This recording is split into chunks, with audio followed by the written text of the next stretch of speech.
काय लिहिलेलं आहे? नाही वाचतायत? अरे काय लिहिलंय समोर? वरती काय लिहिलंय त्याच्या? परिवर्तन. आजचा कार्यक्रम कशासाठी ठेवला माहितीये सरांनी? पीडी लाईट कंपनी काय परिवर्तन.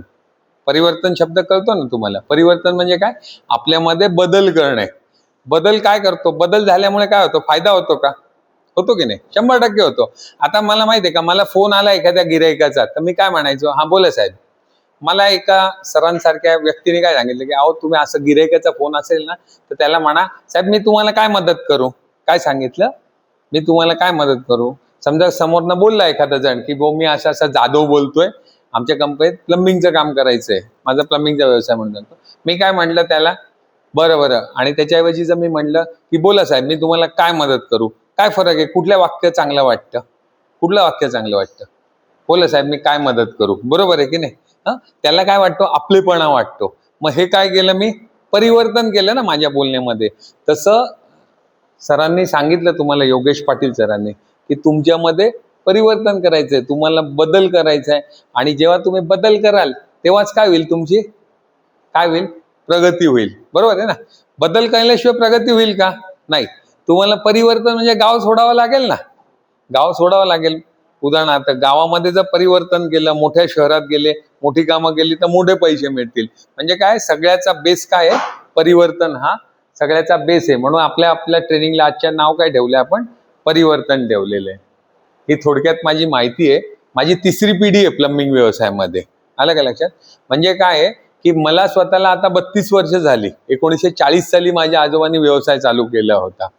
सांगायचा मतलब काय की एवढे वर्ष जो अनुभव घेतलेला आहे तो अनुभव मी तुम्हाला सांगणार आहे. शेवटी कुठलाही व्यवसाय किंवा नोकरी, आलं का लक्षात, सारखीच असते ना. कुठली करा नोकरी किंवा व्यवसाय, त्याच्यामध्ये गणित 5 + 5 = 10 किंवा 7 + 3 = 10च असतात. आलं की लक्षात? हेच गणित असतं त्याच्यामध्ये. आज काय आहे? जागतिक पर्यावरण दिन आहे. तर तुम्हाला सगळ्यांना जागतिक पर्यावरण दिनाच्या शुभेच्छा. वृक्षारोपण केलं का? केलं का? किती जणांनी केलं? हा. तुम्हाला मी एक विनोद सांगतो, तुम्ही थोडे धीर गंभीर झाले आहात. आम्ही ना एकदा पर्यावरण दिनाचा कार्यक्रम, आमचे रवी पाटील चेअरमन आहे, मागच्या वेळेला आले होते, सरांची भेट झाली होती. आम्ही एक आहे ना धुळ्याला कार्यक्रम केला होता असा प्लंबिंगच्या लोकांसाठी. आणि आमच्या चेअरमननी सांगितलं की आजचा दिवस खूप चांगला आहे, आज पर्यावरण दिन आहे, तर तुम्ही सगळ्यांनी आज झाडं लावा माझं लेक्चर झाल्यानंतर. आणि मग काय झालं? पाटील साहेबांनी सांगितल्याप्रमाणे त्या तिथल्या प्लंबरांनी झाडं लावली आणि आम्ही आमचं पुन्हा नाशिकला वापस आलो धुळ्यावरनं. आम्ही नाशिकला पोचलो तर आम्हाला कळालं की तिथे जेवढे प्लंबर आले होते आमच्या ट्रेनिंगला किंवा माहिती घ्यायला, त्या सगळ्यांना पोलिसांनी अटक केली. आम्हाला चिंता पडली, असं काय झालं? आम्ही काय केलं? मग आम्ही पुन्हा धुळ्याला गेलो. आमचे पाटील साहेब बीजेपीचे सध्या शहराध्यक्ष आहेत ते आता, त्यामुळे त्यांची वोट आहे, सगळीकडे ओळख असते. शिवाय त्यांचे व्याही पण आमच्या इथे DYSP आहे, त्यामुळे पोलिसांमध्ये पण त्यांची चांगली ओळख आहे. आम्ही गेलो तिथे, काय झालं? आणि पाटील साहेब तुम्ही काय आज काय वाढवा करून ठेवला? त्याने काय केलं? मी लोकांना पर्यावरण दिन आहे, त्यांना वृक्षारोपण प्रत्येकाला 5-5 झाडं लावायला सांगितली म्हणे. आणि त्याप्रमाणे मी चांगलंच काम केलं ना पर्यावरण वाढवायची. अहो म्हणे तुम्हाला माहितीये का, या लोकांनी सगळ्यांनी म्हणे गांजाची झाडं लावली म्हणे. म्हणजे काय? त्यांनी किती चांगलं सांगितलं, पण तुम्ही त्याचं काय केलं? इम्प्लिमेंट काय केलं? चुकीच्या पद्धतीने केलं. असं करणार का? असं परिवर्तन करणार का? नाही ना. चला, काय चित्र दिसतंय? काय चित्र आहे? भाषा महत्वाची आहे. जेव्हा आपण एकमेकांशी संवाद करतो तेव्हा सगळ्यात महत्वाची काय असते? भाषा. मी कोण आहे? कॉन्ट्रॅक्टर आहे. माझी भाषा तुम्हाला पटकन समजेल. समोरचा चोर असेल तर चोराला चोराची भाषा पटकन समजते का मयूर? समजते. बरोबर आहे की नाही? चोराला चोराची भाषा समजते. चोर जेव्हा दुसऱ्या चोराला म्हणतो ना, बरं का, हत्ती आला म्हणजे काय? इन्स्पेक्टर आहे. आलं का लक्षात? चोराला चोराचं बरोबर समजतं. रिक्षावाल्याला रिक्षावाल्याची भाषा समजते. बगळा आहे पुढे, म्हणजे त्याला काय समजतं? पुढे ट्रॅफिक हवालदार आहे. बरोबर आहे ना? असं असतात, कोडवर असतात. आता हा नोकरी करतो, यांच्या इथे एखाद्या साहेबाला, सुपरवायझरला यांनी असंच नाव काहीतरी ठेवलं असेल आणि अशाच पद्धतीने ती भाषा असते. तर भाषा फार महत्वाची आहे. एकमेकांशी संवाद करताना भाषा फार महत्वाची आहे. तर माझी मराठी भाषा चालेल तुम्हाला का दुसरी कुठली भाषा पाहिजे? नाही ना. तर इथे काय दाखवलंय? भाषा दाखवली. भाषा फार महत्वाची आहे. एक पोपट कधी माशाशी बोलू शकतो का? नाही बोलू शकत, कारण दोघांची भाषा वेगळी आहे. पोपटाची भाषा माशाला समजेल का? नाही समजणार. माशाची भाषा पोपटाला समजेल का? नाही समजणार, कारण दोघांची काय आहे? भाषाच वेगळी आहे. तसं मी कोण आहे? कॉन्ट्रॅक्टर आहे. तुम्ही पण भविष्यात कधी ना कधीतरी कॉन्ट्रॅक्टर होणार आहे की नाही? का नाही होणार? होणार ना. कॉन्ट्रॅक्टर होणार किंवा कुठेतरी नोकरीमध्ये मॅनेजर होणार, बरोबर ना? होणार की नाही? अरे तू मन अशी डोलतो, होची का नाहीची मला कळत नाही काही. हो का? होणार का? हो म्हण ना. जेवण नाही झालं म्हणला मोठ्याने. हा, आता कसा आवाज आला? हो. ऐका, तुमच्या चांगल्यासाठीच हे लेक्चर आयोजित केलेलं आहे. आलं का लक्षात? तुमच्यात परिवर्तन झालं पाहिजे. तुमच्या कोणाचे आई वडील जनरल मॅनेजर आहे का कुठल्या कंपनीचे? नाही. आहे का? नाही. असते तर तुम्ही इथे आले असते का? नाही. तुम्ही कुठल्या तर इंजिनिअरिंग कॉलेजमध्ये गेले असते. मग तुम्हाला तुमच्या आजूबाजूला कोणी तुम्हाला चांगलं मार्गदर्शन करणार आहे का? नाहीये. मग तुम्हाला चांगलं मार्गदर्शन झालं पाहिजे म्हणून पिडिलाइट कंपनी आमच्यासारख्यांना बोलवते. आलं का लक्षात? की यांना जाऊन सांगा हे चुकीच्या रस्त्याला जातात ते. आता तुम्हाला माहिती आहे का, मी जे काही सांगणार आहे ना ते कान टोचणं कळतं का तुम्हाला? ते कान टोचणं चांगल्यासाठीच असतं ना. एखाद्या शेजारचे आपल्याला ओरडले बरं का, आपण समजा आम्ही माहिती आहे का, आम्ही शाळेत होतो त्यावेळेला ना बरेच, आम्ही नदीच्या जवळ होती आमची शाळा गोदावरी, बरेच जण ना पोहायला जायचे वर्ग बुडवून. मग चांगलं होतं का? नाही, चुकीचं होतं. मग कोणीतरी बघायचं, घरी सांगायचं, मग आम्हाला फटके बसायचे. आलं का लक्षात? सांगण्याचा मतलब काय की कान टोचले जातात ते तुमच्या चांगल्यासाठी. उदाहरणार्थ आपण आता मयूरचं घेतलं होतं, आपण मयूरचं एक उदाहरण घेतलं होतं, त्याच्याशी आम्ही वार्ता करत होतो. मला सांगा, मयूरने काय केलंय? शिक्षण काय केलंय? कार्पेंट्रीमध्ये शिक्षण केलंय. आणि तो कुठल्या कंपनीत जातोय? इलेक्ट्रिकच्या कंपनीत जातोय. मला सांगा, त्या ठिकाणी तो कधी सुपरवायझर मॅनेजर होईल का? होईल का? होईल का? नाही होणार, कारण त्याचं शिक्षण त्या क्षेत्रात नाही झालेलं, बरोबर. पण त्याच समोरच्या कंपनीमध्ये तो जिथे नोकरी करतोय त्याच्या समोर रितिका वुड्स नावाची कंपनी आहे, जी उदाहरणार्थ सचिन तेंडुलकर पासून मोठ्या लोकांचं फर्निचरचं काम करते ती कंपनी. त्या कंपनीत जर मयूर गेला तर त्या ठिकाणी होईल का सुपरवायझर? होईल. मॅनेजर होईल, सुपरवायझर होईल, डायरेक्टर पण होऊ शकतो त्याच्यात जर ते क्वालिफिकेशन असेल तर. पण मग का? तर त्यांनी त्या क्षेत्रातलं शिक्षण घेतलेलं आहे. आलं की नाही लक्षात? त्यांनी शिक्षण कुठलं घेतलंय? कार्पेंट्रीचं. आणि मग तो त्या क्षेत्रात गेला तर त्याची प्रगती होणार का? 100% होणार. आता हा डायपर बनवायच्या कंपनीत जातो, त्या कंपनीत जाऊन तो पॅकिंग करतोय. तो जे काम करतोय बरं का, तुझं नाव काय? लाजू नको, लाजू नको, काही नाही, सगळे आपण आपल्या घरातले. तुझ्या चांगल्यासाठीच सांगतोय आम्ही, तुझी चेष्टा करत नाहीये, लक्षात घे. तुझी चेष्टा करत नाही, तुझ्या चांगल्यासाठीच सांगतो. तुझं नाव काय? हा, मोठ्याने बोल ना. अनिल. अनिल, मला सांगा, जे काम करतो त्याच्यासाठी ITI होण्याची गरज आहे का? ITI शिक्षणाची गरज आहे का? गरज आहे का? बोला ना. बरं, एक मिनिट थांबा, माझ्या लक्षात आलं तुम्ही का बोलत नाही ते. तुम्ही बोलत का नाही ना, माझ्या लक्षात आलं. एक मिनिट, तुम्हाला आहे ना, तुम्हाला बोलतं करायला आहे ना, आपल्याकडे एक आयडिया आहे. मागच्या वेळेला होते ना, कोण कोण होतं मागच्या वेळेला?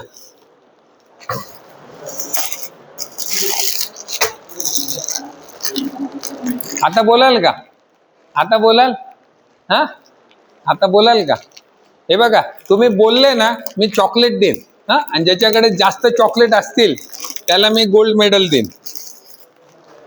हे बघ, हे बघा, मेडल पण आणले मी. हा, बोलाल का आता? बोलाल का? अरे बोलाल का? हा, बघा बरं का, ज्याला जास्त चॉकलेट त्याच्याकडे काय? गोल्ड. त्याच्यापेक्षा कमी असेल त्याला सिल्वर आणि ब्रॉन्झ. चॉकलेट खाल्लं तरी कागद जपून ठेवा. आता बघा, आता तुम्ही पटापट बोलाल. आता तुम्ही पटापट बोलाल. बोलाल का आता?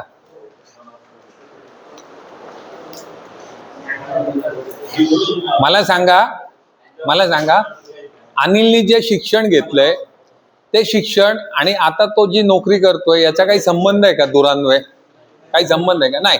तो जातो, 10 बंडल घेतो, पॅक करतो. ते काम करण्यासाठी ITI शिक्षणाची गरज आहे का? मग मला सांगा, तो काय करतोय? त्याला जायचं कुठे? मुंबईला. आणि तो गाडीत कुठल्या बसलाय? नागपूरच्या. पोचेल का तो? पोचेल का? नाही पोचणार, नाही पोचणार. त्या कंपनीमध्ये तो कधी GM होईल का? किंवा तो सुपरवायझर तरी होईल का? किंवा मॅनेजर तरी होईल का, असे नाही होणार. कारण त्या कंपनीला जी गरज आहे, ज्या शिक्षणाची, ज्या ज्ञानाची गरज आहे, ते शिक्षणच घेतलेलं नाही ना त्यांनी. जसं मी सांगितलं की मयूर जातो इलेक्ट्रिकलच्या कंपनीत, त्या कंपनीमध्ये त्याच्या कार्पेंट्री शिक्षणाचा काहीच उपयोग नाहीये. हा, तो त्या कंपनीमध्ये फर्निचर रिपेअर करत असता किंवा काही तशा प्रकारचं तिथे काम असतं, आलं की नाही लक्षात, तर ठीक आहे. हा, त्या ठिकाणी जाऊन तो पॅनलमध्ये काहीतरी कार्पेंट्रीचं काम आहे आणि त्याचा उपयोग होतोय त्या ज्ञानाचा, असं असेल तर. बरेच जण ना ITI मध्ये कार्पेंट्री ट्रेड करून महिंद्रामध्ये लाईनवर जातात. लाईन म्हणजे कळतं का, असेंब्ली लाईनवर जातात. आरसा बसवायचा असतो, 4 नट आवळायचे असतात. मला सांगा, आता 4 नट आवळण्यासाठी ITIचं शिक्षण गरजेचं आहे का? नाही. तिथे फक्त 4 नट सांगितलं तेवढंच काम करायचं असतं. 4 नट आवळायचे असतात, दुसरं काहीच काम करायचं नसतं तिथे. मग सांगा, अशा ठिकाणी तुम्ही घेतलेलं शिक्षण जे आहे ITI मध्ये, ते वाया गेलं ना तुमचं. त्या शिक्षणाचा तुम्ही तुमच्या जीवनामध्ये उपयोग करताय का? काहीच उपयोग नाही ना त्याचा, त्या शिक्षणाने. मग तुम्ही कुठे गेलं पाहिजे? तुम्ही कुठे गेलं पाहिजे? कार्पेंट्री क्षेत्रामध्ये, बरोबर. आता कार्पेंट्री क्षेत्रामध्ये सरांनी जसं सांगितलं तसं की 10 मध्ये 9 लोक कोण आहे? कोण आहे? राजस्थान. यस, बोलला ना. हे चॉकलेट काय आहे?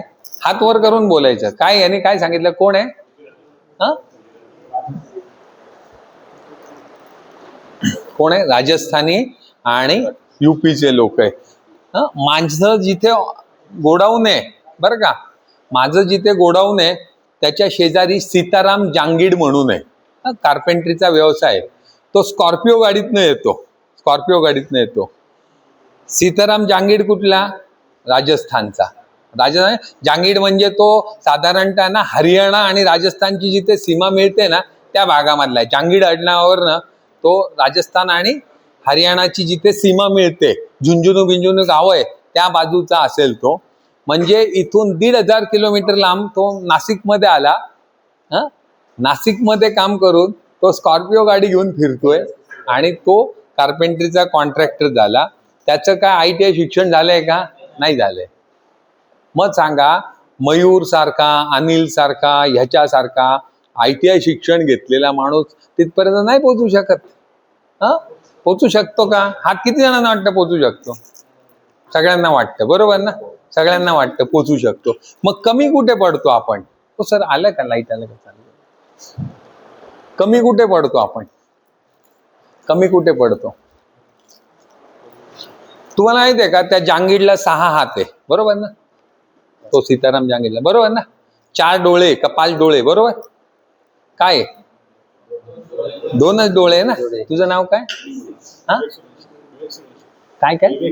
विवेक का? पहिलं नाव सांग. विवेक. विवेक काय म्हणाला की त्याला पण 2 डोळे, 2 हात, 2 पाय आपल्यासारखंच आहे. तो काही चंद्रावर आलाय का? नाही आलाय. तो इथलाच आहे. त्याला 2 डोळे, 2 हात, 4 पाय आहे. पण तो नाशिकमध्ये काय करतोय? स्कॉर्पिओ गाडी घेऊन 15-20 लोक सांभाळून, म्हणजे कुटुंब सांभाळतोय 15-20 लोकांचं, आणि तो तेवढा मोठा व्यवसाय करतोय. मग आपण कुठे कमी पडलो? कुठे कमी पडलो? काय अडचण आहे? अनुभव. बार. आता याने, तुझं नाव काय? सुमेध. सुमेध काय म्हणाला माहितीये का? अनुभव. ओ सर, चालू कर ना. सुमेध काय म्हणाला? ते नव्हतं म्हणून.